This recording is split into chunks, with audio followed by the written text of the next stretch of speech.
Wholesale Hotline, where we cover everything to do with wholesale real estate. I'm Jamil Damji. I'm Brent Daniels. And I am Pace Morby. And together we cover the most important parts of wholesale real estate. Lead generation. Conversion of sellers into contracts. And dispositions. Guys, remember when you're watching this show, do us a favor and squad up in the comments. Make sure that you are liking and subscribing to the YouTube channels and in the Facebook group Wholesale Hotline. Most important, we want to know we're doing a great job for you and helping you build your business. So go give us a review on iTunes and or Spotify. So squad up and enjoy the show!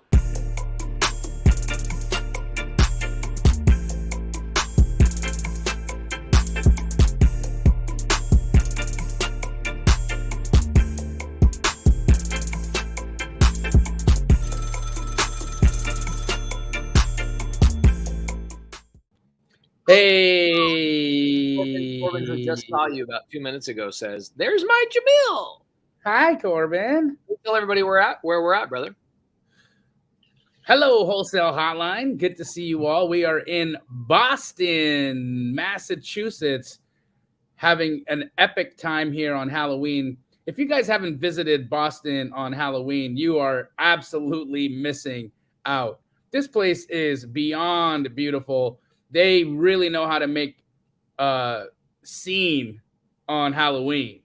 Now that rhymed, but it wasn't intentional. I'm telling you guys, we had an incredible time out here. We visited New Hampshire today and had a really great time with some of these sub-2 leaders. Justin Tumanowski walked us through one of his rehabs that he's got ongoing out there in New Hampshire. And just a lot of activity happening out here, guys. We would love to visit you in your hometown. So tell us where you're from in the comments, guys. If you are in a place that Pace and I have not visited yet, we'd love to come out and do a pop-up in your town. But you gotta speak up, because if we don't know where you are, you won't be able to get us out there. Pace, how you doing tonight, bro? Amazing. I feel like Boston is the only place I've ever been that truly understands to have a festive Halloween. We had a blast today. The weather was perfect. We took a trip up to New Hampshire, like you said. I'd never been to New Hampshire. I actually believed that New Hampshire was not a real state until today. I was like, that place only exists on postage cards. You know? I mean, it's a postcard state. The tagline for the state should be called the postcard state. For real. I mean, their curbs on their sidewalks are made of pure granite. No exaggeration. Yep. And we're up there at Justin Tumanowski's house, which we can talk about here in a little bit. And I'm like, man, there's granite everywhere. Y'all like be balling out here. Like, you have so much money. Your curbs and your gutters and everything's made out of granite. He goes, yeah, we're the granite state. I go, that's not real. He goes, no, it's real. Like, people, it's granite everywhere. It is a spectacular place. We had a blast today. Then we came back down to Boston, went to Little Italy, had some Italian sandwiches, some Italian pizza slices, which was awesome. And then we came to one of the most prolific streets in the city of Boston, where they like get the police involved. And there was one person with a $20 million, 15,000 square foot house that was serving over 1,000 people tonight, like chicken wings, hot dogs, everything. They probably wrote $100,000 check. And I'm sitting here thinking, like, Jamil and I are underneath this house, right? And we're getting food and we're getting served by these people. They're nowhere to be found. They're just cutting $100,000 check, serving everybody in their community. And I was like, this is how you know you've made it. When you can just serve 1,000 strangers that don't know you from Instagram or YouTube or TV or any of that kind of stuff, like just stroking $100,000 check to feed a bunch of people you've never met before. That was really cool. So we just wrapped that up. We took Corbin Monday, my wife Laura out trick-or-treating, had a blast. And as we're walking around trick-or-treating, I told Jamil, I said, you know what we should do today is we should talk about wholesale horror stories for Halloween. Because we've all had really bad deals happen to us. We've had horrible things happen to us. We've had scary things happen to us. And so tonight, what we're going to do, I know the episode is called Wholesale Real Estate Paperwork That You Need. I'm going to give you guys a surprise, okay? We've already done the wholesale contract paperwork episode about 5 times. So here's what we're going to do. I'm going to give you guys the universal wholesale contract.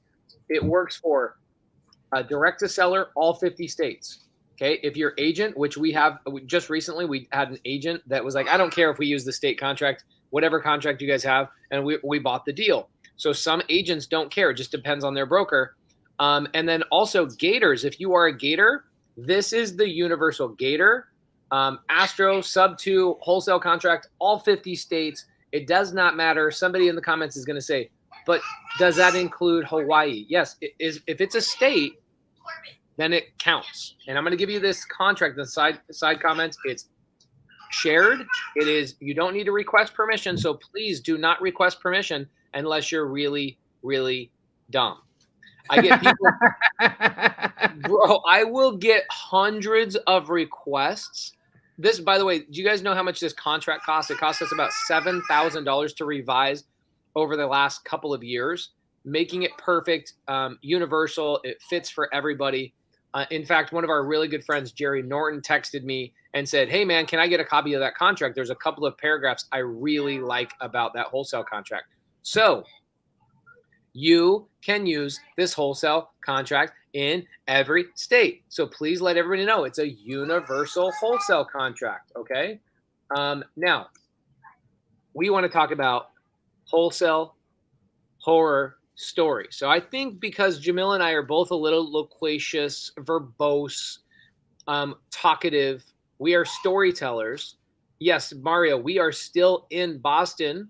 We are currently in the Newberry Hotel. If you guys want to send over flowers or Diet Coke, they don't have Diet Coke in this very fancy hotel. I'm accepting chicken wings. Jamil is accepting chicken wings. I'm like, they don't have Diet Coke here. This is like one of the most expensive hotels I've ever stayed in, legit, and they don't have Diet Coke. So we are going to tell you guys 2 stories each, okay? We're going to tell you how a deal went wrong and how something scary happened in one of our deals, okay? And we're going to start with Jamil. Jamil, what would you like to start with? Do you want to start with something that a deal went south? Or do you want to talk, maybe it could be a lawsuit. It could be maybe I've got a deal. I've got a wholesale deal. Let's call it a zombie deal because I thought the deal was finished, but no. It came back 2 years later. It ate my brain. Seriously?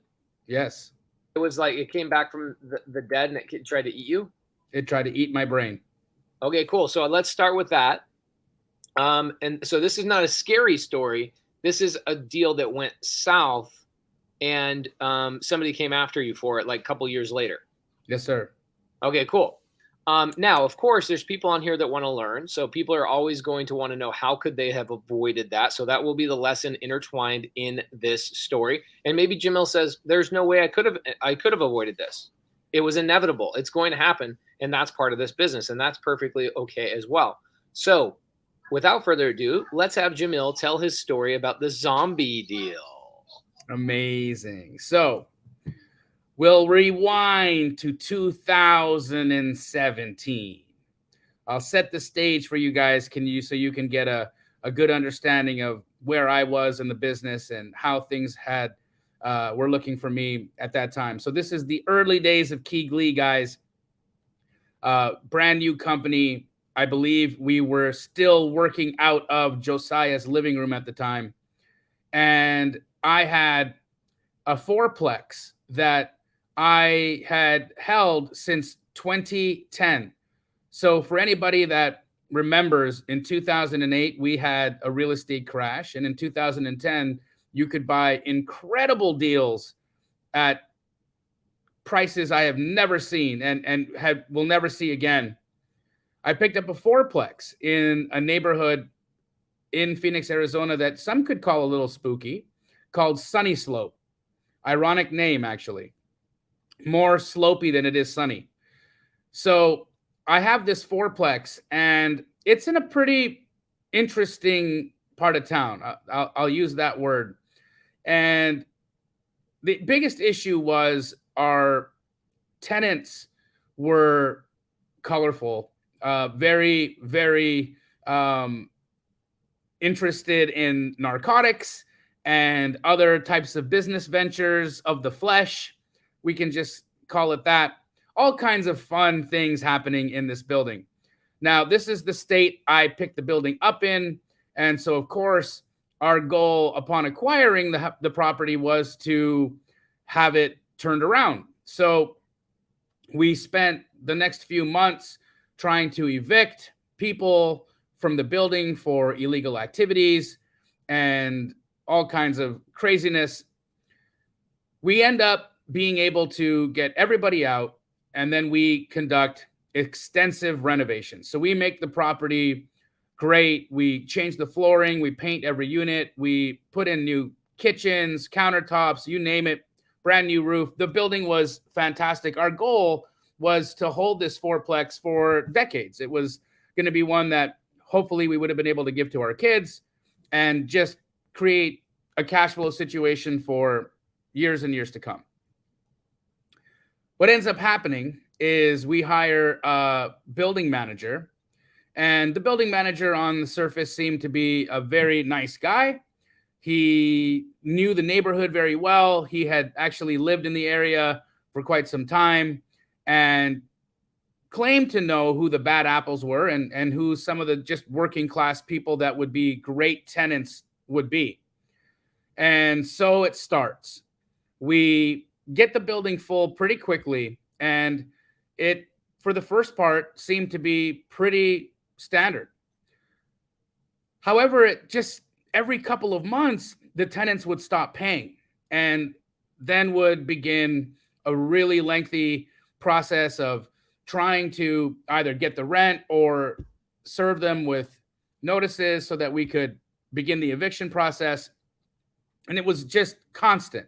It was almost like every unit, every other month was having these same issues like clockwork. So lo and behold, we talk to our building manager and we ask if there's any way that he might be able to help us in really securing the place and finding some guys that would, this is in Phoenix, Arizona, guys, and finding tenants that wouldn't, mess around and cause us problems. Well, it just so turns out the building manager was the problem, right? And so he was actually cutting deals with the tenants and basically running a scam where he would keep some rent, keep some of the rent, pay some of the rent, keep some of the rent, pay some of the rent, to the degree where he strung us along for nearly a year in the building and probably collected 50% of the rents from our tenants. After we come to find out what had happened, actually one of the tenants that lived there reached out to us personally. And how that even happened was I had gone to visit the property and I had been approached by a tenant who asked if they could take my phone number because they wanted to share some things that they didn't feel comfortable talking about while I was on site. Of course, I gave them my number, and then I was let in on the scam. And so now we have to get rid of this building manager who is not wanting to leave.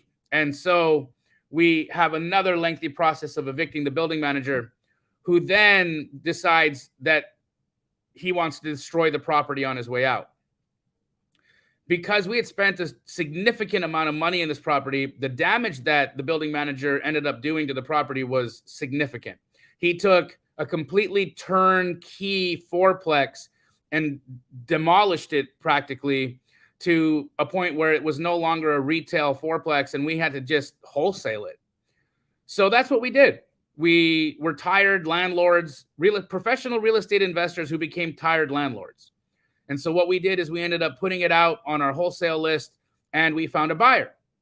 Now, for anybody who's ever bought a wholesale deal, you will see the wholesale contract on the side chat will typically have some fairly robust disclosures and some fairly robust language in it that will provide a seller some protection from disclosures and some protection from any deficiencies or problems that might be inherent in the property.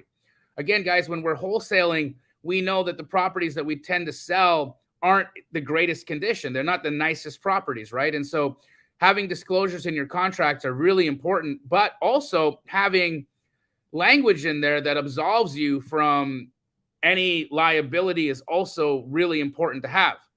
So this language is all in our contract, so we feel really good. And we end up wholesaling the property to some new real estate investors. Now, we ended up doing a great walkthrough with the future buyers and pointed out all of the problems that had happened there. We talked to them about the tenant situation. We talked to them about the rampant drug use. We talked to them about the body house that was being run out from one of the units. It was a mess. We also explained that we had completed significant renovations, and although a lot of the walls had holes in them and some of the flooring had been ripped out and some of the kitchens had been destroyed, the building had great bones. Electrically and plumbing wise, everything had been replaced. So we felt really good that with some cosmetic work and a new manager, a future buyer would actually be able to create a great opportunity for themselves. So we sell it and we think we're completely in the clear. 2 years later, I get served a notice, and we are being sued by the buyers of the building for a significant amount of money.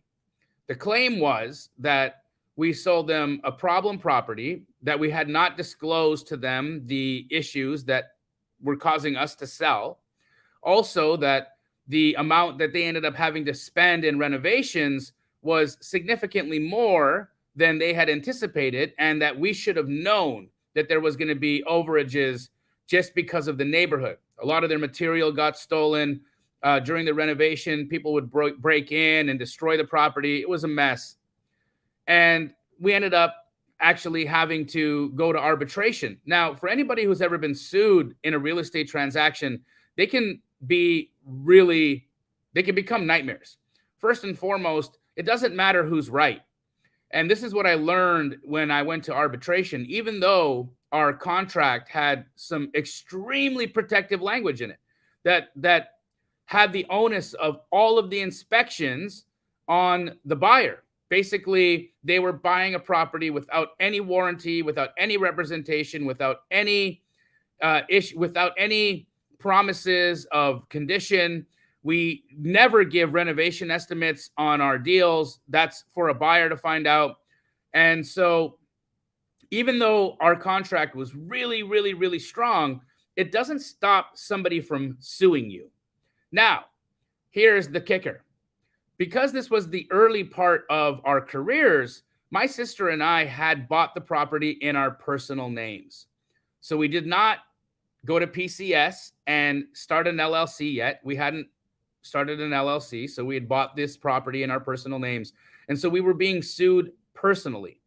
Now, in the time that we had held the property, my sister and I had gained some significant amount of wealth. And now we actually had a lot to lose, especially in our personal names, from accounts with cash in it to our personal residences to other investments that we held. We were really in a bad place. So the first thing I want to say to you guys, if you are wholesaling and you are not wholesaling in an LLC, shame on you. Shame on you for not creating protection for you and your family. It is a bad idea to wholesale in your personal name. You absolutely want to have an LLC set up in whatever state you're working in so that you can protect yourself from personal liability should you ever get sued. So our first mistake was owning the building in our personal names.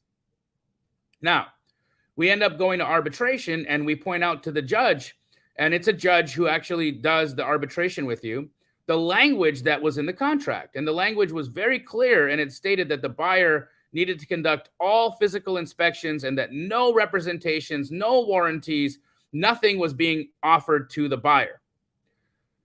Interestingly enough, even though the judge had said that the language was in our favor, it did not stop them from being able to file the lawsuit.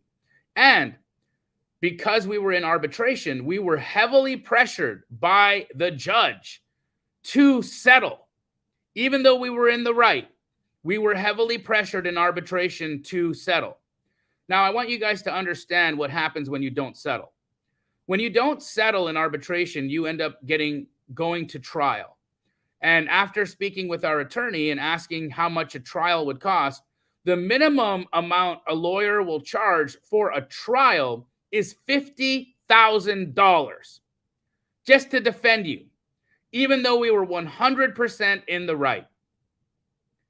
So again, if you are not wholesaling in an LLC, you can get yourself in a lot of trouble. Now, if we had held this in an LLC, and if that LLC didn't have a lot to lose, we really could have just walked away. We probably wouldn't have even needed to answer the reply to the service. But we're sitting there really exposed at this point, right? Because we know we're in the right, but we know in order to defend ourselves, we're going to have to spend $50,000. We have a judge explaining to us that even if we're successful in winning a trial, very rarely will a judge award you costs. Now, you'll hear very often attorneys try to pressure their client to going into trial. And they'll often gas you up and tell you that you are very, very, very in the right, that they can win the case, and that they will go after the other side for attorney's costs. Guys, that is not the case. Our judge very clearly explained to us that there was a low likelihood that even if we were successful in defending ourselves at trial, which he believed we would be, we would still end up eating the cost of the attorney's fees, which would have been $50,000. Now, we sold the building for $100K. So I just want you guys to understand just what this all looked like, right? We sell the building for $100K. We're being sued for $80,000. And our judge is telling us that it's going to cost us $50,000 to defend ourselves. Our attorney, on the other hand, is gassing us up, telling us that this judge doesn't know what they're talking about, that we should absolutely defend ourselves and go to trial, that yes, it will cost $50,000, but she was really confident that we would win, and she was really confident that we would be awarded costs as well. And so we're being pulled in every different direction in this meeting, in this arbitration. This arbitration goes on for 2 days. 2 days of our lives, guys. And we have to appear. We actually have to appear. You can't not go to arbitration. So sitting in this after day 2, we end up deciding that we are going to settle. Now, this is where it gets really tricky because you are settling now. They know they are going to walk away with some money. And this is where greed kicks in. Because, of course, you've got attorneys who are going to take a portion of the settlement on the plaintiff side. You've got our attorney who is being billed, who's billing us by the hour for this, right? So they're about $500 an hour. We're now at 2 days, 6 hours a day. So it's already costing us thousands of dollars just to be sitting in this chair. Incredible, incredible. Nonetheless, what ends up happening is we settle for $20,000. Now, here's the kicker, guys. There was another wholesaler involved that brought the buyer. Another wholesaler got involved and ended up bringing us the buyer. That wholesaler completely disappeared from the conversation. They were nowhere to be found. And so everything landed on our shoulders. So not only did we end up having to pay the $20,000 to the plaintiff for what really was an unfair lawsuit, we also ended up having that building. I can't hear you. I've never heard this story. This is freaking surprising me. Yeah, 909 West Sherrill. What the freak, man? Yep. Well, okay, I'm shutting up, but I literally never heard this story before. Crazy. So we lose $20,000 in the settlement, another $6,000 in legal fees, and we ended up having to pay it. So, guys, this is part of the business. Is there anything that we could have done differently? Yes. The first thing that we could have done is we could have had an LLC. If we had held that property in an LLC, our exposure level would have been a much, much less. And we would have been able to negotiate a lot more ruthlessly in the arbitration. I would never have written that $20,000 check if we were in an LLC that only held that one property. Because if we were an LLC that only held that one property, that LLC would have very likely not had a lot of assets. So there wouldn't have been a lot for us to lose. And so we could have taken a completely different situation had we, or a completely different stance in that arbitration if we didn't have so much to lose. So what's the lesson here, guys? You can absolutely get sued in any deal. It doesn't matter. It doesn't matter. Nothing can stop somebody from suing you. If somebody wants to sue you, you will pay. You will pay. That's just what it is. Have an LLC. Guys, do not do business in your personal names. It's dangerous. Have an LLC.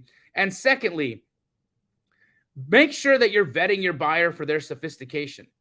We knew when we walked the property that this was a first-time buyer. They really didn't know what they were doing. It was the first time that they were buying an investment property. And truly, I had so much interest in that fourplex. I could have sold that thing to 5 other buyers who were way more sophisticated than this first-time buyer. But for whatever reason, this first-time buyer ended up getting the deal, and it was a nightmare. Also, the second piece, if you're JVing with people, make sure you're JVing with people that you can tell will not run away and stand toe-to-toe with you if anything goes down. This is the reason why working with a company like Keegley is an incredible asset to you, because should you ever find yourself in legal trouble, we will absolutely be there to defend the situation. We will always do the right thing. So these are the things that we could have done differently. This is how we could have done. This is how we could have done things better. But honestly, Pace, the learning experience was phenomenal. I learned about the legal system. I absolutely paid, but I learned a lot. I learned a lot about how to protect myself. I learned about disclosures. I learned more about the language of contracts. And I also learned that if anybody sues you, get ready to write a check. That's really great advice. Phenomenal advice. I have a good story too. This is great. I never heard this story from you. I never tell it. I don't focus on negatives, right? And let's be clear, guys. I've wholesaled over 5,000 properties, and I have been sued twice. So after making millions and millions and millions and millions and millions and millions and millions and millions and millions of dollars in this game, I've had to cut a couple of checks. It happens. Love it. All right, I got one for you. Take the stage, my man. Jamil's next story, guys. For anybody that's tuned in, we've got 500 people watching on Halloween. Usually, we get about 800 or 900 people watching. Halloween, people out there in them streets. They're trick-or-treating for deals, man. They're walking around trying to find deals. That's how Jamil found his first deal, was walking for deals, walking for dollars. All right, so I've got a great deal. This is a deal that my wife and I did together. All right. I got so many of these good ones. Oh my gosh, I got so many good ones. Here's one where a wholesaler took advantage of me. This was back in the day when I had first started in wholesale, right? So let's go back 2014, 2015 timeframe. All right. I was spending money on mailers, and I was getting a lot of leads, and I would physically go to these appointments myself. For a long time, I went to all these appointments myself. It was something I love to do. I still love to do this. When my team gives me an opportunity to go to a creative finance meeting, maybe somebody has a high level issue, I love to go on those appointments. It's one of my favorite things to do. So I go on this appointment. I meet a lady. Her name is April. I won't tell you her whole name. Okay. So I meet a lady named April. She's a single mother, and she was going through a rough time. She said, I need to get out of this house right now. I'm in a bad situation. There's people in the neighborhood that are doing things to me, and I need to get out of here. It's unsafe for me to be here. And I said, no problem. Here's the best part of this. Okay. The best part is that I record every single appointment that I go in. Okay. Why do I do this? Well, I used to record all my appointments I went in because I wanted to rehearse them, hear them, see where I failed, see where I did a good job as I left these appointments. And then also they were the things I would listen to on my way to another appointment so that I was constantly coaching myself, because at the time there was no YouTube or like a Jerry Norton or a Pace Morby or, there's a couple of other people that will actually put their conversations online to help other people like myself. It did not exist in 2014. Okay. And so I would listen to my own voice memos on my iPhone as I was going around. I record this conversation with April. Unfortunately, I screwed up and I did not get the contract. I forgot the paperwork to get the contract. So, another very lucky thing that happens in this situation is I have my wife go back and meet with April. And I told my wife, I go, I don't know why, but I really think you should record the conversation with April when you're signing the paperwork. My wife goes, no problem. So my wife drives up there, meets with her, records the conversation, gets the contract. And she's like, why did you want me to record? Like, isn't that mostly for you? I was like, I don't know. I don't know why it was so important, but I just had this really weird feeling when I was meeting with this lady. So here's what I do. I then go, and I, at the time, did not have a big buyer's list. There was only 2 people in town that I was working with. It was with Jamil and another guy named Voldemort. Okay. Well, his name really wasn't Voldemort, but he's a guy that ended up taking advantage of me in a very significant way. About 4 years after this, I lost $1 million from him. That story is unrelated to this story, but this was in the very beginning relationship of Voldemort. I was a contractor simultaneously. So for those of you guys that say, well, my 9 to 5 is keeping me from being successful, guys, I still have never quit my 9 to 5 job. Okay. I had a freaking 5 to 9 job as a contractor. I'd get up at 5, get home at 9, and I was still wholesaling at my lunch break. I was wholesaling on Saturdays and Sundays. I was that guy working 5 to 9, still crushing it in wholesale. And this guy, Voldemort, comes along to me. He says, hey, I'm a fix and flipper. If you sell me deals, if you let me dispose some of your deals, I will give you a lot of construction work. And I'm like, wow, okay, that's a win. So he kept my construction company really, really busy. So I give Voldemort this deal, right? The April deal. I give it to him and I say, hey, go blast this out everywhere. And about a week later, I get a call. And it's from April. She says, I'm canceling on you. And I'm moving on. I was like, what do you mean you're moving on?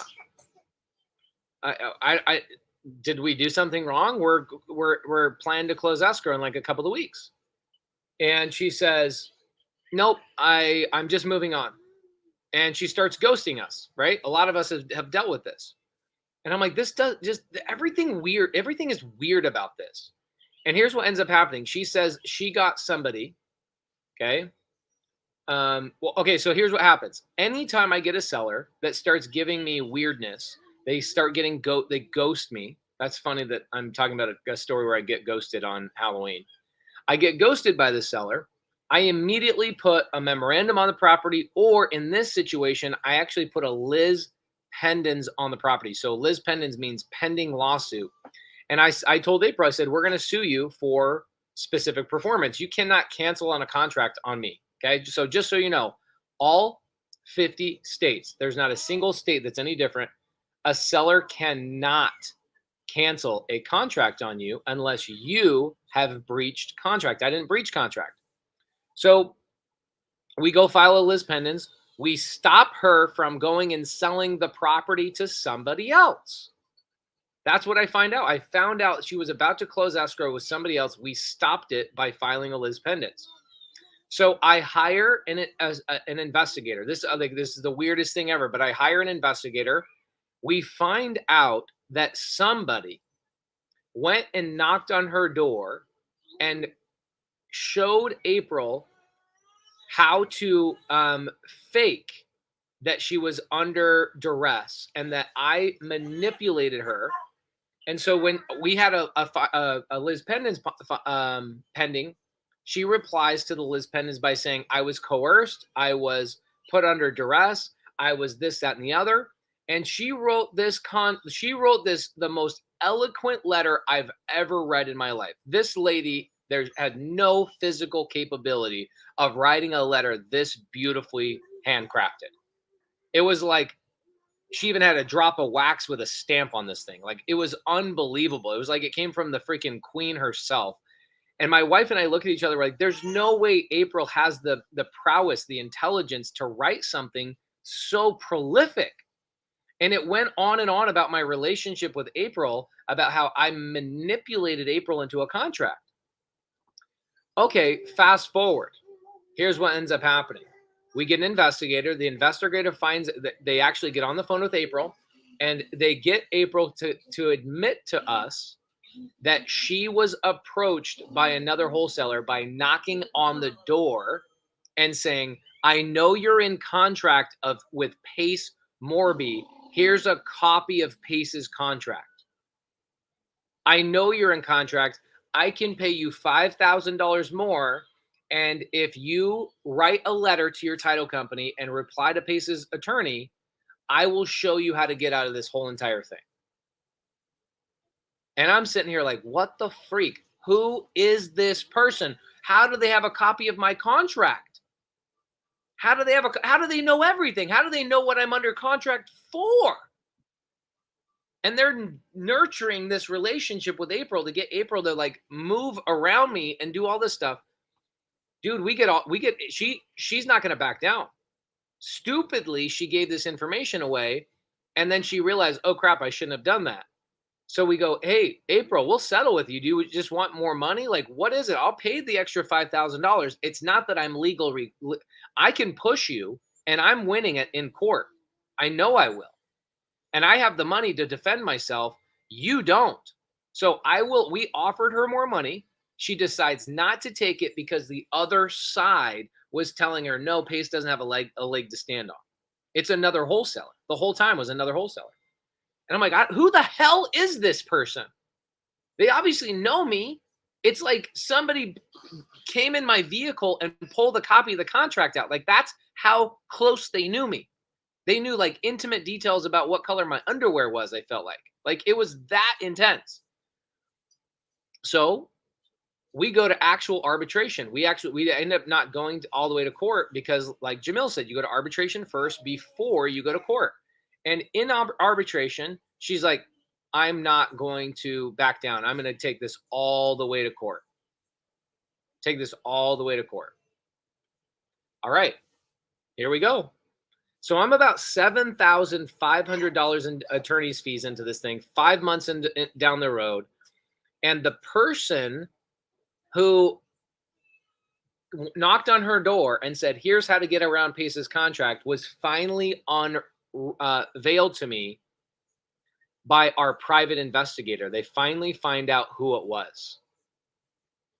And it ended up being Voldemort. The guy who I was having sell the deal for me went around my back with a copy of the contract I sent and knocked on her damn door and said, I know you're in contract with Pace, sign with me. And all he was trying to do, he was just trying to wedge me out of $5,000. And here's what ends up happening on the deal. I have the money. April doesn't. So she can't defend herself. So we go to a specific performance claim. I'm 3 days in court, and the judge is like, this is a slam dunk. What are we even talking about here? You're in contract. Here's the date of the memorandum. Here's the date of the contract. Somebody tried to work around you. The judge reads her letter and goes, there's no way you wrote this letter. He knew immediately. And then here's where it all helped out. My recording and my wife's recording are what saved my butt. Because even my wife and I in the appointment, this is what she says. When she told the account of the relationship, she said, Pace got me into a contract. She never once, and she said it was a male in my home manipulating me. And of course, she never used the story of Laura going to the house and actually getting the paperwork done, and Laura also recording the conversation. And the reason why is because Voldemort didn't know that part of the story, so he never put it in the letter. He never wrote any of these things. He left out very important information because I never told him my wife went back and actually got the paperwork signed. So I feel super bad. Okay, this is what ends up happening is specific performance claim. I end up getting the house. Okay, I end up getting the house. We bought the house for about $150,000 under contract. Okay, $150,000, and we end up getting all of our attorney's fees taken off of the contract. So that's how you get your attorney's fees paid for. The judge actually awarded us the attorney's fees in the court case. I didn't have to go chase her for them later. He took them off the purchase price. So it was about $20,000 in attorney's fees right then and there. Okay, boom, boom. So down to 130 grand. And then he gave me a $25,000 damage fee. He actually gave me 25 grand off of that. So we ended up buying for this house for about $105,000. See, my wife just says, yeah, that was a good one. You know what was the worst thing? Huh. Is I was super pregnant while I was signing that contract, and there was cockroaches. My wife says, can you hear my wife? She says the worst part about the contract, she was pregnant at the time, and there was cockroaches walking all over the property. My wife's like, oh my gosh, I do not want to be here. Okay, so here's what ends up happening. I feel so bad for April. I don't want to say her last name. That we actually called her up and we offered to let her live in the property for a year for free. And I said, let me take over the mortgage. Let's change up the contract. So I bought it sub 2. I held on to the property for a year and I let her live there for a year to get herself situated. And what was great about that decision paid off for me big time, because that property appreciated another $50,000 by the time I ended up actually going and selling it. And then guess who ended up selling it for me? Jamil did. The guy I should have gone with in the first place. I should have gone with somebody I had done 100 deals with before, but I let this guy hold a dangling carrot in front of me and saying, hey, I'll give you construction work if you let me dispo your house. So a couple of things that I learned from this. I learned that when a seller starts ghosting me, I unapologetically file a lis pendens every time, because I know the law's in my favor, okay? And I know how much it costs. And I also know exactly what happens with the judge. I've been through it 7 times.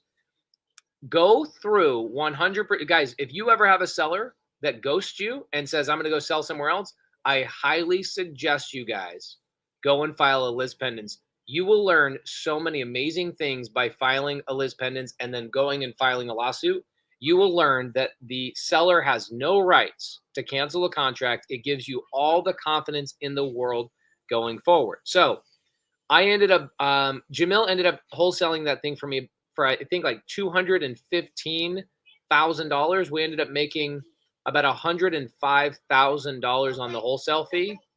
And then after my costs of like letting her sit in the property for a while, I think I ended up netting about $100,000. $100,000 on that deal. Ended up getting out of it, and I should have just had Jamil wholesale the thing a year. Wait, Jamil, back here. How long do you think the lis pendens or the lawsuit took for the judge and all that stuff to like get into the proceedings? How long did it take? Yeah. From the day I filed the lis pendens to the day I got the house awarded to me. Probably a year and a half. A year and a half. It was like 14 to 18 months, somewhere in there. It takes a long time to go through all that stuff. So just to give you guys some heads up, these are things. Flinger says, what state is this in? I only wholesale back in the day in 2014, 15, 16. Like in those days, I only wholesaled in Arizona. Okay? And it's a single party state, guys. Look at the laws in your state on recording conversations. Arizona is a single party state. So only one party in a conversation needs to be aware that they are that the conversation is being recorded. If you are in a two-party state, make sure that you're, letting people know that you're recording them. Hey, Jeff Hamilton, we love you. We appreciate you. It was great to see you today and yesterday as well. Jeff Hamilton says, do we still need to send EMD to escrow if the seller ghosted us and we're filing the list pendants? Jeff Yes. Hamilton and everybody else, you need to send in your EMD the second you get your contract signed. Otherwise, your contract is not it's not a consummated or completed contract. Yes. Correct. Okay, Jamil. Yes, sir. Let's jump into that. Both you and I had some deals that went wrong, but ended up working out okay. Some lessons inside of there. Do you have a scary story with like ghosts and goblins or anything like that? I have a very scary story. So okay, tell us. This was 2019, and there was a beautiful building in Mesa, Arizona, a duplex that I was really interested in buying. A local wholesaler named Rafael Carrasquillo, great guy, no longer in the business, but wonderful guy, was wholesaling some properties to me and direct to seller. He was spending a lot of money on marketing, guys. This is one of those acquisition wholesalers that was primarily getting his leads through direct mail, and knew of me as a great resource for him to help him dispo his deals, also as just a buyer. And this was a specific deal that we wanted to buy. All right, a really nice duplex in Mesa, Arizona. And I've been following up with Rafael for months and months and months and months and months on this deal. He had sent it to me, asked me for a buy number, and then kept telling me the seller that the seller and he had agreed. However, the seller was really elderly and she just needed some time to meet up with him and sign the contract. And like any good business person, I did my job and I continued following up with Rafael week after week after week after week to find out if there was any updates on the contract being executed. Well, what ended up happening was he had said, Jamil, this is going to be one of those properties that's going to be really difficult to get into after I sign the contract. So normally if I'm going to buy and commit to a property, I want to walk it at least one time. This was earlier, like, in 2019, I was really a seasoned wholesaler, but these days I buy stuff sight unseen. I don't even need to walk a house any longer. At that time, I really like to walk it. So I ended up walking the property. Well, I ended up going to the property, meeting Rafael at the property to walk it. Now, we end up getting there at 3 p.m. and the seller is supposed to meet us at 3 o'clock. And we knock on the door and there's no answer. So he says she must just be away. She doesn't really move around much. So he was surprised that she hadn't answered, but he said she'll be here. She's a very nice lady and she would never stand him up. So we waited. We waited about 20 minutes. Again, no answer. Finally, the upstairs occupant, the person who lived above her in the duplex, it was an up-down duplex. He saw that we were standing outside and kind of loitering in front of the building, so he came down. Now, he had a relationship with the old lady that lived in the bottom unit because he would help her go buy her groceries. So they knew each other. They knew each other really well.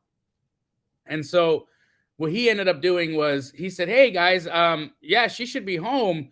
Maybe we should go in there. And so he runs back upstairs and grabs the key. So a few minutes later, he comes downstairs with his keys and he opens the door. Well, upon walking in, it was really interesting because I see all these like things flying around and I'm like, whoa, crazy. And we walk in and I start getting hit in the face with flies, like lots of flies, more flies than I had ever seen. And it was gross. It was disgusting. And so I ran out the door because I was like, ew, I don't know what this was. And so you could just picture me getting grossed out, getting hit in the face by flies and not walking inside it much, much further. So I ran out the door and Raphael and the upstairs occupant ended up going inside and looking around. Well, what ends up happening is Raphael goes into the restroom and the lights are off in the restroom, but he can kind of see that there's somebody in the tub. And so he goes over to the tub and she's in the tub, naked and dead. So terrible. There was a scream from inside. I heard the scream. Raphael had a big shriek. I think he actually ended up touching her. Like he had put his hand down and it touched her. Oh. He comes running out and he was all freaked out. And then I was freaked out. Now what do we do, right? Because we got a dead body in the unit. So we end up having to wait for the police to come. The police come. Now this turns into, we get there at 3:00. It was 7:00 when I finally left. I had to talk to the cops. I had to give them multiple iterations of why we were there, who I was, why I was even at the property, why we went in, why the guy upstairs let us in, all of it, right? It was just not that they suspected foul play. It's just that they really want to make sure that they cover their bases and get all the information and know that, especially when somebody's passed away and there's 2 people walking around in the house, 3 people actually walking around in the house that normally wouldn't be there except for the upstairs guy. It was an incredibly difficult and scary thing. I was really sad. I was sad for the lady. I was sad for, the family. It was just an incredibly tragic kind of thing. She was older. She was an older lady, I believe, in her, late 80s. So hopefully she lived a long and happy, healthy life. Sad part is, though, I think she had been there for a little while. And so, the flies. But I'll never forget those flies hitting me in the face, Pace. I'll never forget the flies hitting me in the face. It was like 3 or 4 of them, and before I turned around and ran out the door. And it's just incredible, man. It's just one of those things, Wow. Tanisha says, is this a Halloween story or is this real life? That's Are real we life. making stories up or real? No. We don't know how she died. I didn't get any of the information on how, what ended up happening after that. I gave my statement to the police officers, and then, about 4 hours after I had got there, I ended up going home and not hearing about it. And here's the worst part. I didn't get to buy the duplex. Yeah. Are you telling me the deal was dead? Yeah. The deal was dead. Wow. Why didn't you get to buy the deal? Because she couldn't sign? No. Did she have a dead arm she couldn't sign? No. Boy. There's so much there. So much. No, I actually don't know what ended up happening. I kept following up with Raphael after that, but he just kept saying that it was over. Something happened with the family that ended up inheriting the property, and yeah, it was a killer deal though. Oh my gosh! It does happen. It does happen in this business. I've heard of a couple of people that have ran into that type of situation. Show Jamil your spooky skeleton. Ooh. All right. How about you, Pace? Do you have a ghost or goblin or ghoul story? I have a really good one. I have a deal that you wholesaled for me. I'm not going to talk about tonight, but we had 9 dead cats underneath a Mustang in the garage. That was a spooky one, but I'm not going to tell you guys that story. That one we made a lot of money. That was, what house was that? And a severed hand. That house had a severed hand, but we're not going to talk about that. Wow. I'm going to tell you guys a different story. Really, really good one. You got a different one after that? Holy moly. Oh yeah. All right. It's spooky. All right, Corbin, let me tell this story, okay? All right. So I get a deal from a probate attorney. The probate attorney's name is Giancarlo. Okay. And this is what's funny about probate attorneys, just real quick for you guys to understand. Nobody works with probate attorneys. It is the most underrated, slept on strategy of all time. It is so slept on. Okay. Here's how slept on this strategy is. I'm gonna call out Carlos Reyes and Sal Shakir real fast. Okay. So hold on just a second.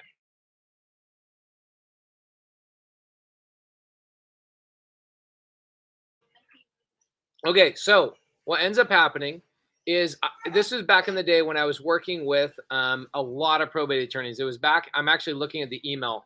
Ooh, okay, it's not been too long ago. It's about almost 4 years ago, okay? 2019. No, almost 3 years ago. I'm sorry, 3.5 years ago. It's in the middle of 2019, so 3.5 years ago.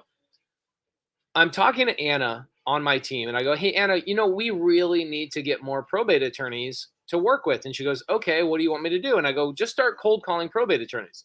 So she cold calls probate attorneys. She gets me set up with an appointment. I head over to the appointment and I look at my Google Calendar and I go, oh my gosh, this is like in the building where Carlos and Sal have their office. It's the Copper Point building. This is awesome. And I'm driving over and I pull up to the Copper Point building. I get out, go to the security guard, and I go, hey, he goes, what are you here for? And I go, I'm here to see Giancarlo, the probate attorney. He goes, oh, that's the 7th floor. I go, oh, the 7th floor? That's the same floor as Carlos and Sal. Okay, cool. I'm like, this kind of sucks because I guarantee you this probate attorney is already working with Carlos and Sal. That sucks, but whatever. I'm just going to finish the appointment. I don't want to look unprofessional. So I go all the way up to the 7th floor. I walk down the hall and I go to Giancarlo's office, and literally Giancarlo's office door and Carlos and Sal's door, I can touch both of them at the exact same time. That's how close these doors are. And I'm like, oh man, this sucks. I've got an appointment with a probate attorney. I want him to send me referrals for wholesale and fix and flip and creative finance deals. All right, whatever. I'm going to go through the appointment. I guarantee he's working with Carlos and Sal. So I go into the appointment. I sit down with Carlos and Sal. I do my pitch, which I teach my students all the time. And Giancarlo's like, dude, I'll start sending you leads right now. Like, are you kidding me? This is unbelievable. I love this. And Giancarlo says, I actually have a lead for you.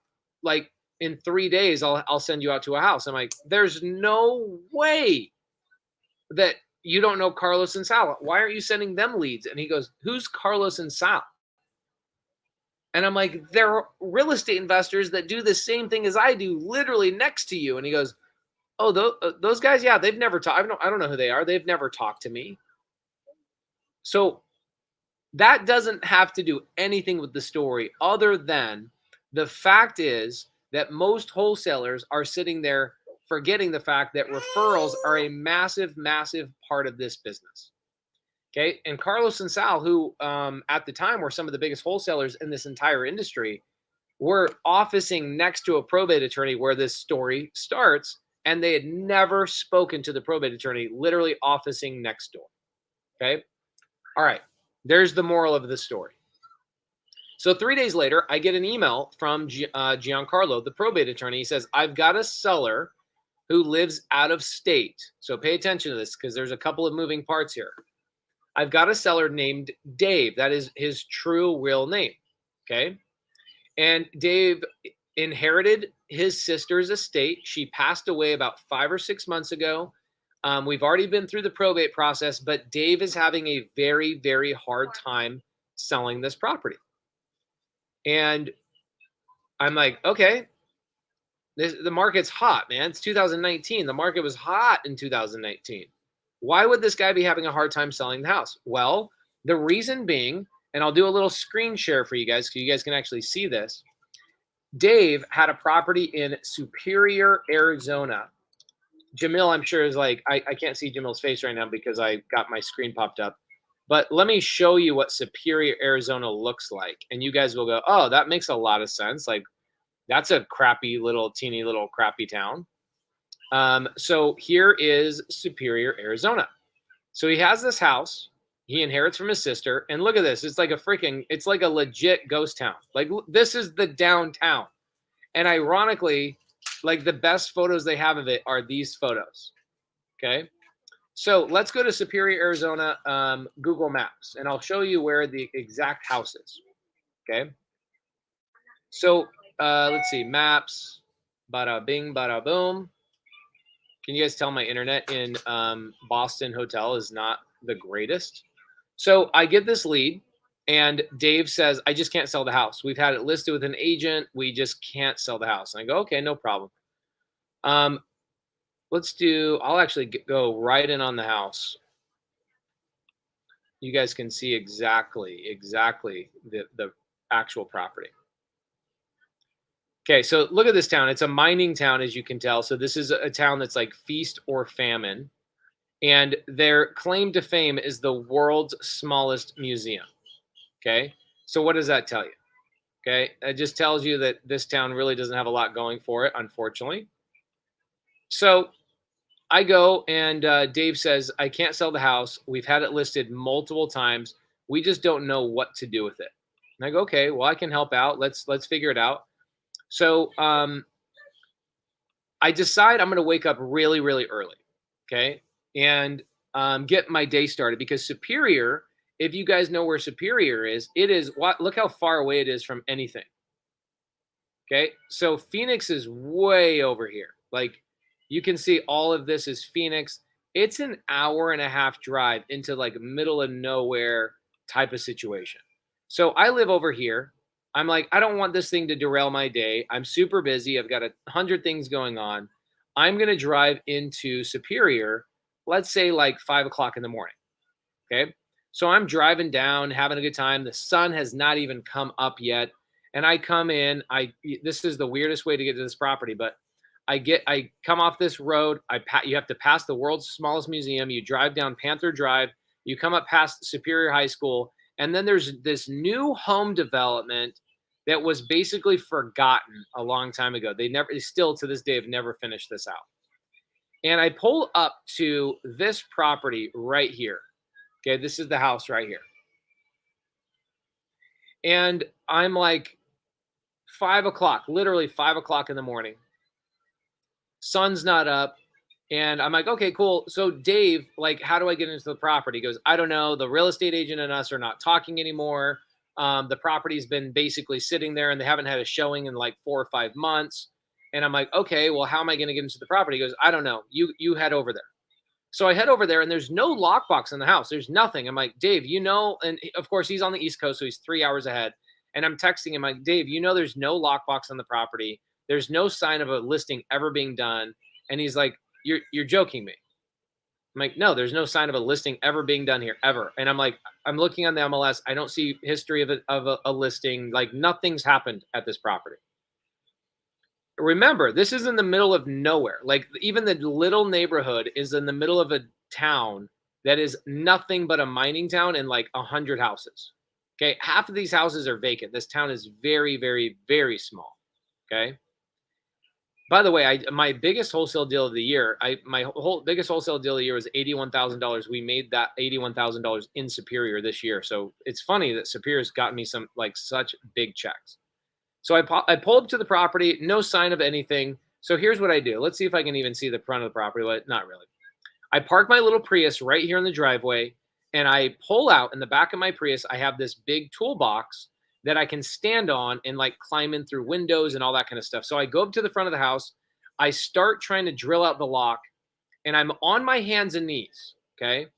I'm on my hands and knees in front of the door, and I'm drilling. And I look up to my left and I notice that there's an open window. And I'm like, there's an open window in this house. Like, what the crap? So open window, shattered, like looks like somebody broke through with their hands. And I'm like, ooh, this is kind of freaky. Like, middle of nowhere, the sun hasn't come up, 5:30 in the morning. I'm kind of creeped out, but like, I doubt anybody is in this property. This is super weird. Even homeless people don't like travel out this far. This is so weird. Something like a homeless person broke into the house or something. So what I do is I slide my toolbox over to the window. I reach my hand in through the window and I unlock the window and slide the window open. Okay. Now there's blinds and then there's drapes. So the second I push the blinds back and I open up the drapes, I can smell like a cockroach, like very disgusting, horrible, like putrid maggot smell. Sour, like vinegar, like imagine putting 100 cockroaches, cigarette butts, the vinegar, like everything horrible you can imagine. I open up the blinds, it hits me in the face, and I'm like, oh my gosh, this is horrible. But here's what I'm gonna do. I'm gonna jump in and I'm gonna walk over to the front door, which I was like in the process of drilling, and I'm gonna open up the windows and get everything blowing through. The second I jump in through the windows, I hear crunch, crunch, crunch, crunch, and I start feeling insects all over the entire floor. I can't see them. It's dark. I pull out my light on my phone, and that's all I had. I didn't have my flashlight. It was in my toolbox, ironically, that I was standing on. And I'm looking down, and you can't even see the carpet. It's so covered in maggots and covered in flies, you couldn't even see the carpet. It actually looked like black carpet. So I stand there for a second, and I'm like, lost my breath. I'm like, oh my gosh, what the freak am I stepping into? I'm stepping into like a horror story. I decide, all right, I'm freaked out. I can feel something in this property. I can feel something like a homeless person is probably in the room. Like, Jamil, you know how it is where like you walk into a property and you know that there's like something there, like there's a homeless person or something in the property. So you just pulled up the aerial? Yeah. I have the address. Yeah. I just went into my text messages. Bro, keep going. Okay, so I'm so freaked out that what I do, the first thing I do is I run to the front door. It's only 5 feet away, but I like bolt over there, unlock the whole thing, get it open. I then take the screen door, because in Arizona we have screen doors. I slammed the screen door open, and I go and I grab my toolbox that was in front of the window, and I shoved my toolbox in front of the door so that no wind, no gust, no nothing could close these doors. I'm so freaked out, right? I'm out there by myself. Sun's not up. I'm freaked out. So what I do is I take like 5-6 steps away from the house, and I'm like, okay, I'm being a baby. Just go into the property. So I walk in, and I go, okay, first thing I need to do is if there is somebody in this property, I know that there's 3 bedrooms on the right side and there's the master bedroom on the left side, but the kitchen's right in the center. It's a single story home. So I know what I'm going to do. I'm going to run to the back of the house. I'm going to open up the slider that just in case I run into a homeless person, I can run either into the backyard or the front yard, because the worst part of a horror movie, okay? The worst part of a horror movie is when they're running to the door and somebody's coming up behind them and they just can't open the door. And they just can't open the door. So I'm so freaked out about this that I'm preemptively opening everything I possibly can before I go tour the property, okay? So I go to the back slider, I open it up, and I'm like, all right, and now I've got my flashlight, okay? Now I've got my flashlight, and I then go over to the right side where the 3 bedrooms are, and I've got my light on, and there's like everything's in the property, like couches, beds. People lived there. It was not vacant. It was like somebody had just vanished. Everything was still there, like an ironing board with like an iron was like sitting on top of pants. Like it was like somebody was still there. So I walk in from room to room. I'm like, my teeth are chattering because I'm so scared, but I'm opening closet doors. I'm opening bathroom doors. I'm making sure that I'm saying, hello, hello, hello. And the whole time I could feel somebody was in the property, almost to the point where I could feel and smell them. Like a human was in this property. Okay. It's like walking into a college dorm room and you're like, oh yeah, there's like high schoolers that have been here. Like my son has a smell to him that he's been recently in a room, right? He's like, got his pheromones going. He's going through hormones and whatnot, or he's going through puberty and he's got his hormones like flying off the shelf, right? So I'm so freaked out at this point. Nothing's in this side of the property that I have to actually get out of the property to take a breath. I'm like so afraid. So I go out on the street. The sun is barely now starting to come up. So I've gotten my courage. I'm going to go back in the property. I'm going to go check the master bedroom side. And I'm kind of texting my wife like, hey, I know you're not awake yet, but like, I'm a little bit freaked out. Here's where I am. I'm in Superior. So I go back into the property. I've got my flashlight. The sun's starting to come up. So there's a little bit of light coming through the windows. And I go to the primary bedroom, the master bedroom, and I open the door and I see a full on dead lady in the property laying there, like stuck to the ground. I freaking bolt out of the property, panting, heaving, not even being able to breathe. And I'm like freaking exasperated. I'm like, I can't even breathe. I'm suffocating. Oh my gosh. Oh my gosh. Oh my gosh. Oh my gosh. Oh my gosh. I just saw my first dead person. Oh my gosh. What the freak? And I'm freaking out. So I jump into my Prius. I lock the doors. I'm so freaked out. I wait until the sun comes all the way up. I call my wife and I'm like, oh my gosh, Laura, there's a dead lady in this freaking property. Okay. There's a dead lady in this property. Sun comes up. I see that there's a police officer that lives across the property. So I'm feeling like literally he lives across the street. So I'm starting to feel like, okay, obviously there's a dead person in the property. Dave did not warn me against this, that maybe this is like another sister, or maybe that came in like a renter. I don't know what's going on, but the seller did not warn me against this. He told me his sister died 6 months ago. There's no way it's his sister. It's got to be like his sister's lover or somebody moved into the property, or maybe it's the real estate agent. I have no freaking idea who it is or who it could be. So I go back in the property and I'm sending photos. I like how Sheldon says, didn't even try to resuscitate her? I like that. That's good. Let me tell you how bad this was. This lady, come to find out, I walk in the property, I send photos of where her silhouette was on the ground to Jamil and one of his disposition managers. Just the foot. I literally just sent him only the foot. Okay? This lady had been rotting in this property for over 4 months. Nobody ever went there. There was no such thing as a listing agent. And she had been chopped up with a shovel. She had been chopped up with a shovel. There was the top 80% of this lady's body was completely missing all the way across. And the bottom 20% had oozed into the carpet. And all that was left was skeletal remains. Her ribs were stuck to the carpet, or the back of her skull was stuck to the carpet, and I'm freaking out. There was a murder in this property. There's no way this was not a murder. This lady was murdered. Who is this person? What's going on? All these things were going through my mind.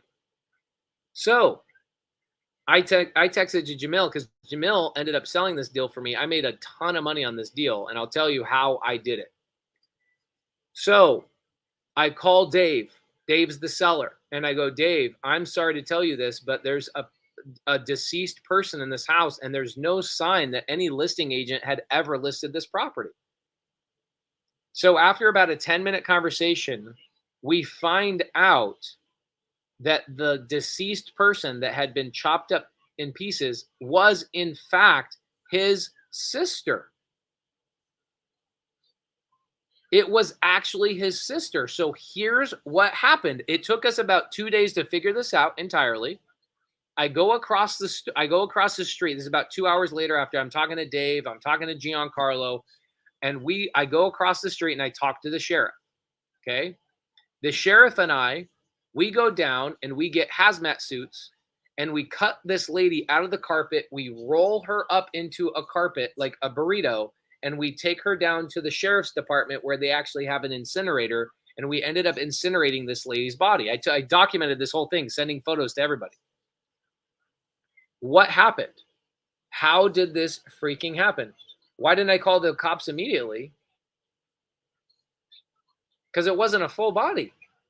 And also, when you're in this situation, you are not thinking straight. You have to send photos to your friend Jamil instead of calling to the cops. That's what I ended up doing.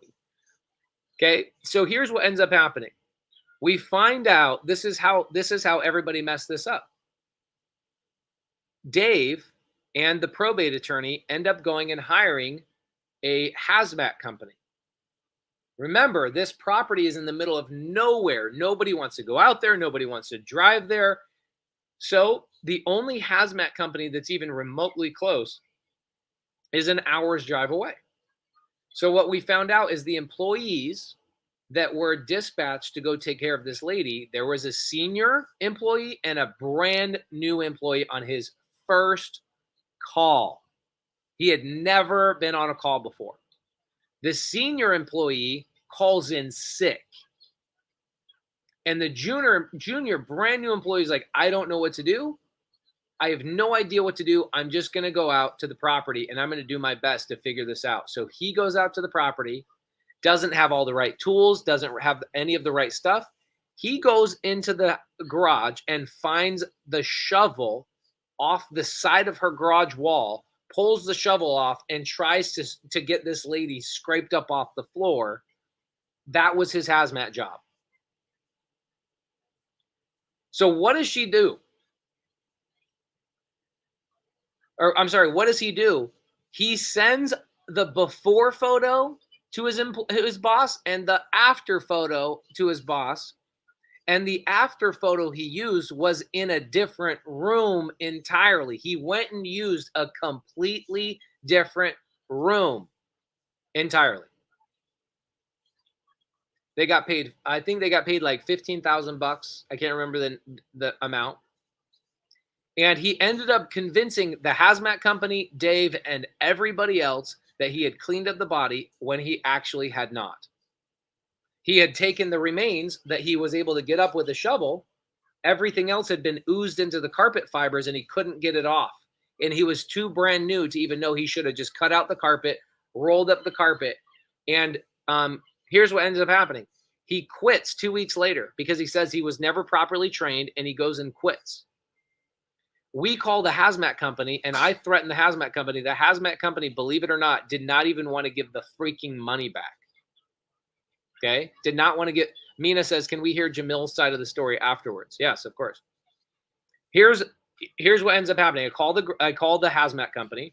They end up saying, we're not going to give the money back. And I said, let me send you a couple of photos. Is this your cell phone? He goes, yeah, this is my cell phone. I send him photos of this lady completely melted into the carpet fibers. And I said, I'm going to put this on Yelp. I'm going to put this dead lady on Yelp, and I'm going to do a review about how horrible of a job you guys did. This is horrific. I can't even show this to the brother of the deceased person. Okay? So I ended up getting the seller under an option contract, okay? Because I didn't know, and I'll bring Jamil on here. I ended up getting the seller under an option contract. I didn't know how Jamil was going to sell this thing, okay? He's in the middle of nowhere. So I ended up having the seller sign an agreement with me that says we could go shop it. And I kind of prepped Dave up, and I said, Dave, I'm going to take care of the thing. We're going to get your sister cleaned up. We're going to take care of this stuff. I ended up getting 2 cars out of this. I got a Plymouth. We got Cody's Prius, and then what else did we get? Like a Plymouth Prowler or something I gave to one of our employees. Yeah, PT Cruiser. PT Cruiser. Yeah, you remember. So we got a PT Cruiser. We got a red Toyota Prius that Cody drove for about 2 years. We got about 12 guns, tons of like all sorts of things. We donated a ton of things to whatever. That's funny you remember the PT Cruiser thing. I haven't still. Bro, I just saw her hair.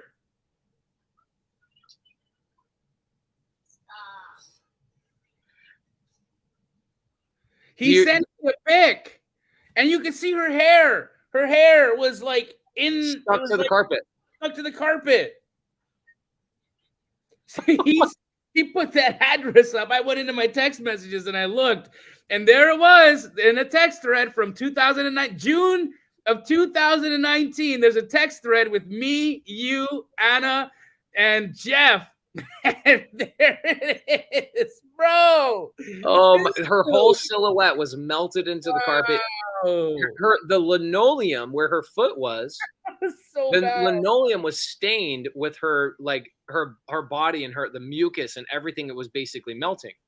So the sheriff, this is what's funny about the sheriff. So when him and I cleaned up the body, he says, "Oh man, everybody in the neighborhood thought that there was just a sewer backup in the whole neighborhood. This neighborhood smelled like absolute hell for 2 months straight. And then it finally went away." House, bro. It was across the street. He had no freaking idea. So the seller, Dave, gets his $15,000 back. We end up cleaning up the body. Here's what happened. I ended up making on this property, You made $55,000. I made $55,000, and the seller wrote a check to get rid of this. Dave actually wrote a check out of his side of the estate. The seller wrote a check to get rid of the property. This was when people go, well, when things are like really bad, can you get a seller to write a check to get rid of a property? I go, yep. I got the seller to write a check, I think, for about 40 grand. So I would have made 15, but I had the seller write a check at escrow for 40. So I made 55. Do you know how much you guys made on it? 10. You guys made 10. So collectively, we made 65,000 plus. I don't know whatever happened to that. Do you know what happened with that Toyota Prius? Oh, Cody ended up selling that. He ended up, buying a Porsche. And Jeff at Keegley ended up quitting. Oh yeah, I killed it for him. We got him back though. You did get him back. Did we find out who killed her? She died. She died naturally. She died naturally. Yeah. The seller and the probate attorney hired a hazmat company to go clean up her body, and they never had. What they did is they cremated her, but they took her remains that the young kid shoveled off of the carpet, and they took her remains. They did like a what do you call that? Not a traditional burial, but a what? Cremation. A cremation. So they did a cremation of what they believed were all of her remains, but it was only like 70-80% of her remains. The rest of the remains were stuck to the carpet, and it looked like it was high enough that it looked like an actual human being laying on the floor when I opened it.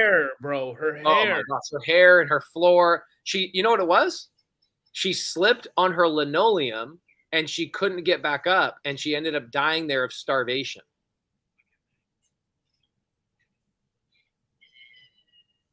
Horrible. Absolutely horrible. But you made 10. I made 55. Seller was happy. Everybody's happy. It was one of these. We've got 7 minutes left. Do you think we could throw out one each real quick one? One more? Or are we done? I got a great one. I let you go first. Guys, so I end up getting a deal under contract, and this is in my early days of wholesaling, and so my dispo wholesaler was Voldemort, the guy that Pace talked about earlier in today's episode, where he talked about the guy that we both knew mutually that we had done business with, and this is my early days of wholesaling, and so Voldemort was who I used for dispositions. Well, I get a deal under contract in Central Phoenix, and I use Voldemort to sell the deal. And we end up, any deal that I ever did with Voldemort, I was only allowed to make $5,000. He never let me make more than $5,000. He would make $50,000, $60,000, $80,000, $100,000, but he would only ever let me make $5,000. So what ends up happening is we end up selling this property to an Arizona we end up buying this property from an Arizona Supreme Court judge. An Arizona Supreme Court judge who finds out that we're wholesaling his house. And he is mad. Did he find out after you wholesaled or during the wholesale? During the wholesale. He found out that we're wholesaling the property during the wholesale process. And so I end up getting the most threatening email and letter I have ever received in my life. To the regards of, I am going to report you to every regulator. I'm going to report you to law enforcement. I'm going to report you to the entire planet. What you have done is illegal. You're ripping me off. I am so flippin' pissed off. Well, guess what? He couldn't do shit. I made my $5,000. Voldemort made $55,000, and the judge stuck it. Voldemort made 55 G's on that? And the judge couldn't do nothing. The judge found out, the Supreme Court judge of Arizona found out that wholesaling is not only okay, but highly legal, and everything we had done was completely above board, and he had finally learned that there was a new way to do real estate, and it was incredible. And then he signed up for astro flipping, and that's that. He should have. Judge, if you're watching this right now, what's up? Oh, that's so freaking good. Okay, I got a quick one. Somebody, Adriana says pace and quick stories are not real, so I'm going to prove to you you're wrong. Okay, the deal with the dead cats and the severed arm. I'm not going to tell you the full story, but I'll tell you a very quick part of it. So I get this lead, and the lady's like doesn't want to meet, doesn't want to talk, doesn't want to meet, doesn't want to talk. She's in foreclosure. We end up meeting in her parking lot, getting her on track, pulling title, finding out she has $190,000 lien with Access. Access is a government assistance program for people that are going through health issues. It wasn't her lien, it was her parents' lien on the property. I go and negotiate this lien down to $9,100. Literally, $190 down to $9,100. Jamil ended up helping us wholesale that deal. We ended up making, I think, $97,000 net on that deal. But it is literally. Do you have the photos of that? Yeah. No, not the Florence house. The one, the poo pachoos. Can you send me the link for that? I'm going to show you guys the most horrific picture you've ever seen in your life. No, it's not a dead person. The most horrific picture you've ever taken in your life is the one in Jamil's phone. Okay, so her hair, bro, her hair was like this. Yeah. She so this is not a dead person. There's no blood in this, okay? But we ended up getting like a Mustang out of this thing. I ended up towing like 4 cars. Here's what scared me about this property. When we finally got into the property, here's what I did. We ended up Jamil sold it for us, but I had to part of the lien that we negotiated down would not allow me to give her any money. Okay? It wouldn't allow me to give her any money. So here's how I worked around that. I ended up I created a separate bill of sale for all of the belongings in her property. Okay? So I said, okay, Access says we will negotiate all the way down to $9,100, but because she's in foreclosure, she can sell the property to a way lower amount. But if she receives $1 from the sale of the property, we got a legal issue. And I go, no problem. So I went over and I created a bill of sale, and it says for all the inventory and furniture in her property to be used for Pace's exit strategy of an Airbnb or whatever. Okay. All right. So I'm going to pull up this photo. This is too good. Is it like a lot of photos I got to look through? Or is there just a handful? Oh, she made a specific. My wife is over here breastfeeding right now. Amazing. Okay. This is unbelievable. So I walk into the property. Oh, okay.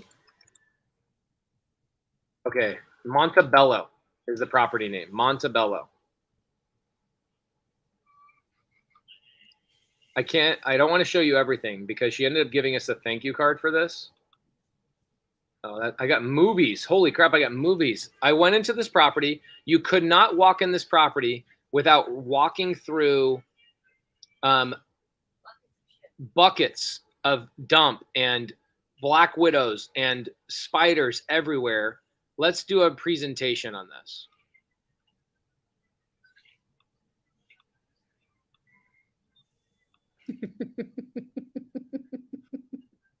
Okay. That's awesome. There you go, right there. Look at all the poos. Dude, that's her bed she slept on, dog. Look at all the poos. She slept right here.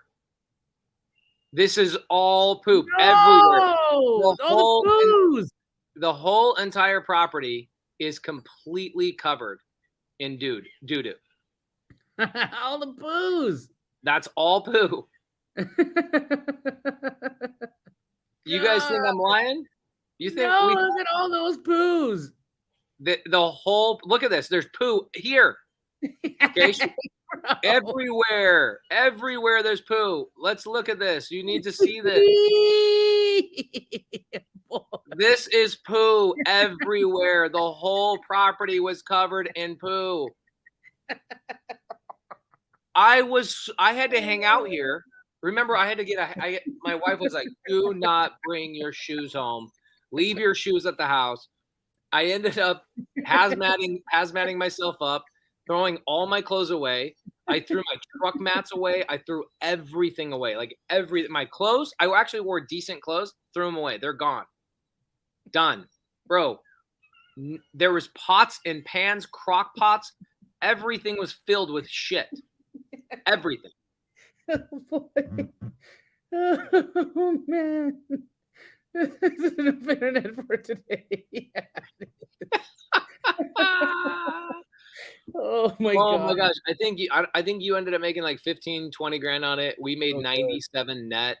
I think my check was like 105 grand, but we ended up having a bunch of expenses and like towing stuff and whatever. But I ended up making 97 grand on that deal. And I printed the check because it was like, I deserve that check. Oh yeah. They said the lady. No, that was not from cats. You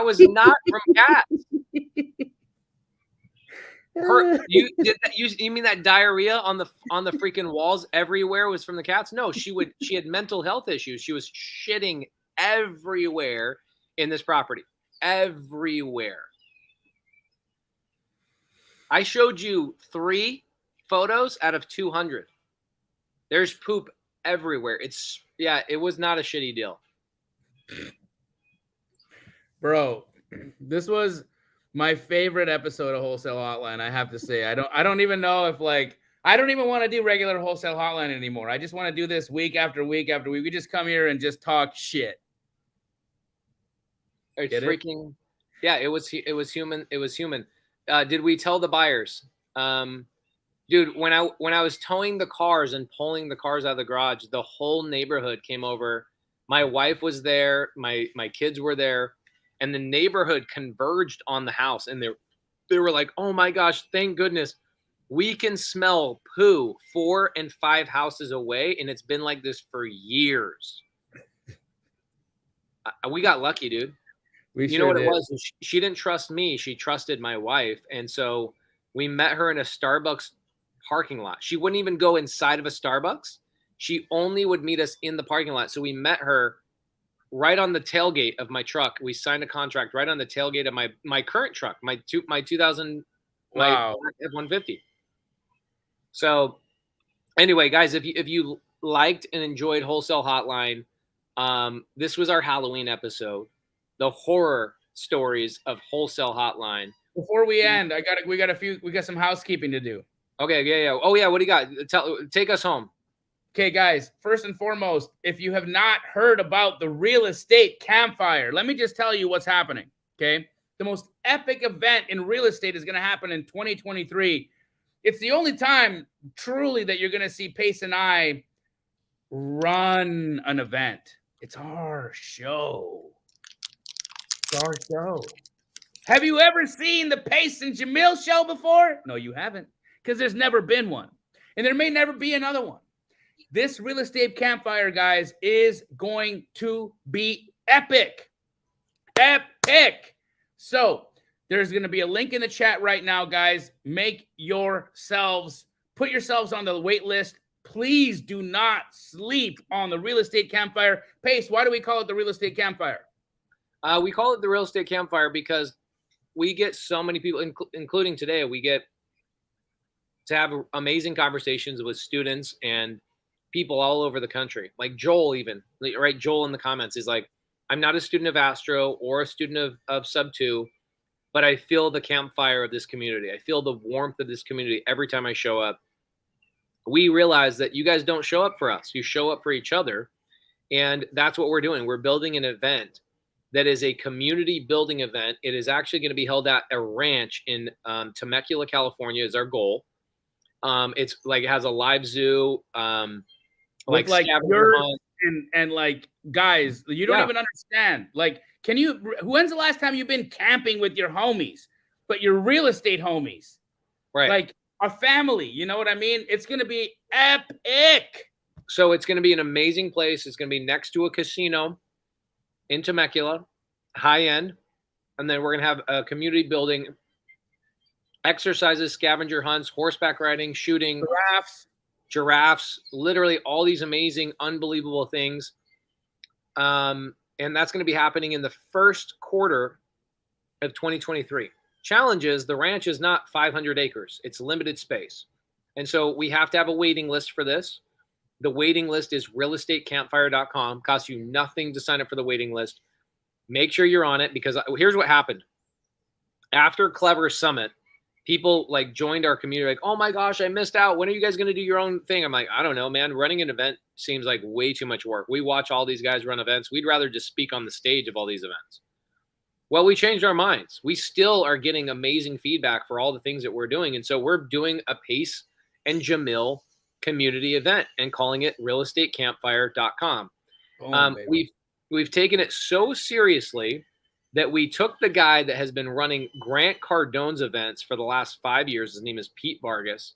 And Pete Vargas, Dan Fleischman, and a handful of other people are helping us put together the most epic real estate event the way we would want to go to a real estate event. Because I don't want to go to a class for 3 days. No. Right? I want to go to a class. I'm okay with going to a class like beginning, end, but I want to have something in the middle where I actually connect with other people.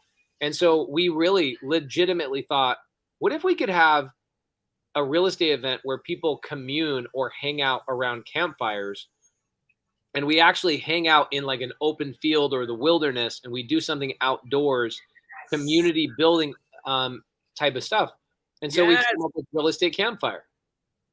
It's insane, dude. Nothing like this ever. Listen, how many of you guys remember what it was like to be at like your high school camp?